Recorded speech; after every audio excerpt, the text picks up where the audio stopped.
Hello, you've just stepped into Veloran, a place for minds that wander and wonder.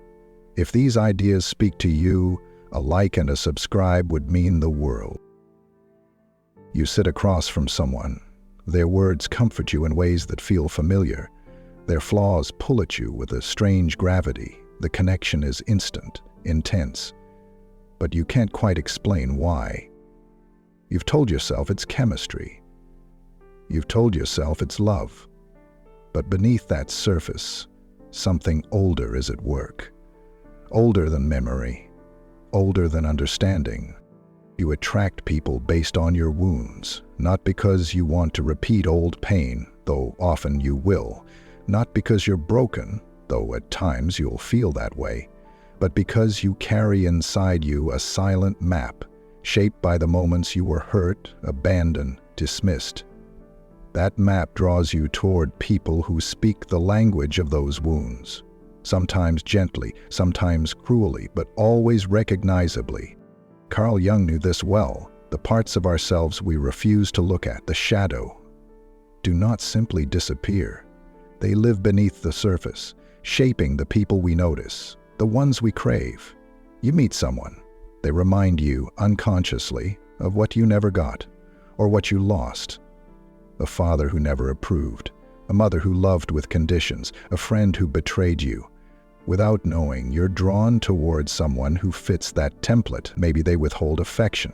Maybe they're emotionally unavailable. Maybe they need rescuing. And you fall, not for them, for the chance to heal the wound through them. But wounds don't heal through repetition.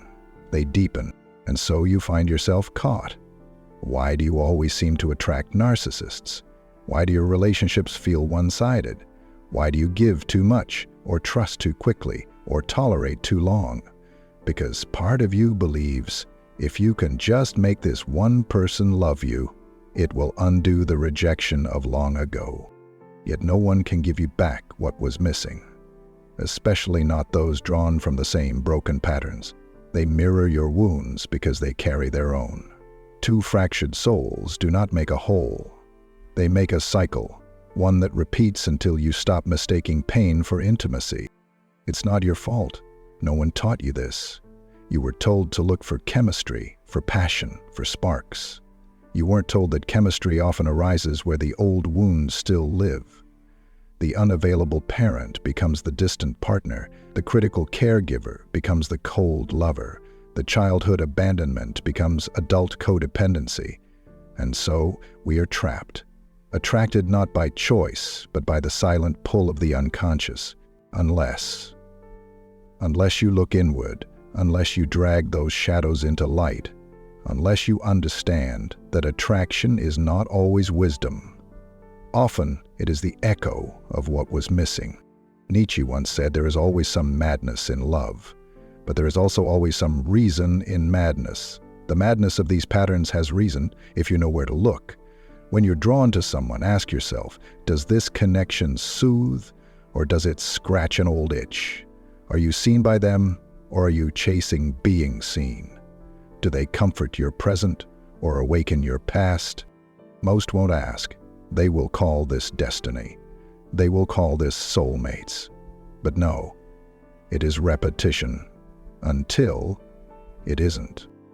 Your wounds will keep writing the script of your life until you pick up the pen. The ones you attract will keep replaying your childhood fears until you rewrite the roles. It is hard work.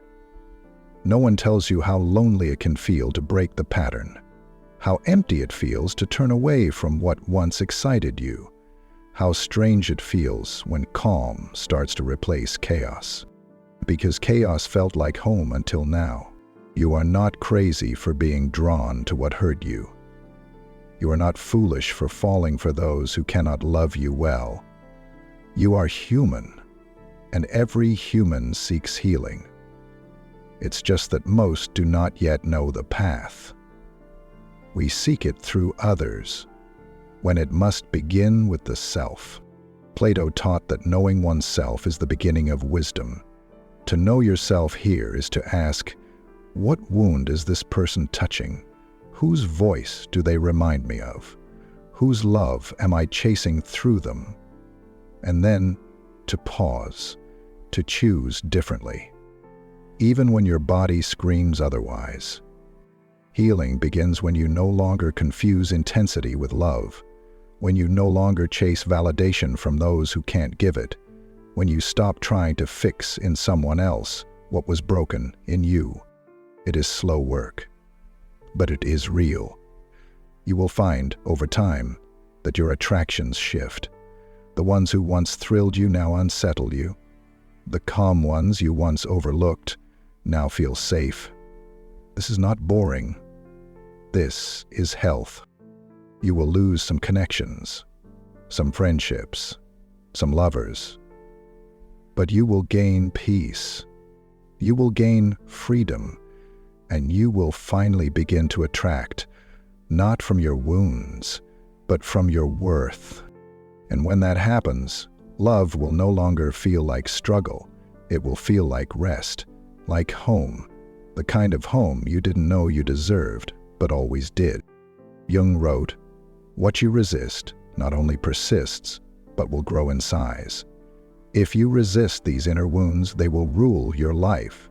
If you face them, you reclaim it. You are not your past. You are not doomed to repeat it. You can choose. And choice, true, conscious choice, is the beginning of freedom. Till the next time someone draws you in with that old familiar pull, ask yourself why. Ask yourself what in you is reaching out for them. Ask if this is love or longing, if this is connection or compulsion. And if the answer leaves you uneasy, step back. Breathe. You are growing. You are learning. You are breaking the pattern. One choice at a time. There is something else you must know. When you begin to heal, loneliness will come first. The kind of loneliness you've spent your life avoiding by chasing connections that were never whole. You'll notice it when you stop texting them back, when you decline the invitation you would have once accepted, when you sit in silence on a Friday night rather than in the noise of old patterns. And it will ache. It will whisper that maybe you should go back. But stay with it. This loneliness is not emptiness. It is space. Space for something better to grow. Without it, you cannot make room for healthier bonds. You must first become comfortable with your own company. Only then can you tell the difference between true connection and old familiar pain dressed up as love. Over time, you'll see it more clearly. The way certain people hook into your insecurities. The way they pull you into proving your worth. The way you bend, sacrifice, diminish yourself just to hold on to something that should never require that kind of trade. You'll begin to recognize that real love does not demand that you shrink. It does not feel like a test you're always failing. It feels steady. It nourishes instead of drains. But you can only feel that when you've done the work, when the old wounds are not calling the shots, when you no longer crave chaos because you've learned to live in calm. And then, one day, you'll notice a shift. The people you're drawn to will be different. Their eyes softer, their energy grounded. The pull won't be frantic, desperate, or obsessive. It will be quiet, clear, and you will feel the difference in your body. You'll feel it in your breath, in how your nervous system settles around them. You won't be trying to win them. You won't be trying to fix them. You'll simply be. And in that space, real love, the kind built not on wounds but on wholeness, can finally begin.